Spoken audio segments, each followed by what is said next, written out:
Sinasabi ko sa inyo, anumang ipagbawal ninyo sa lupa ay ipagbabawal sa langit, at anumang ipahintulot ninyo sa lupa ay ipahintulot sa langit. Sinasabi ko pa rin sa inyo, kung ang dalawa sa inyo dito sa lupa ay magkaisa sa paghingi ng anumang bagay sa inyong panalangin, ipagkakaloob ito sa inyo ng aking Amang nasa langit. Sapagkat saan man may dalawa o tatlong nagkakatipon dahil sa akin, naroon ako kasama nila. Ang mabuting balita ng Panginoon.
Lahat po tayo dumadaan sa pagsubok, pero pag tayo naman po ay tunay na nalangin at nanampalataya.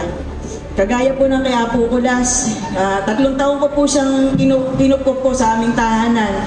Sa tulong po ng aking pamilya, ang aking ina, ang aking pamilya, nagpapasalamat po ako. Maraming salamat po. Hanggang sa muli, salamat po ang inyong hermano Mayor. Ako po ay nagpapasalamat. Maraming salamat po. Viva Apo Kulas!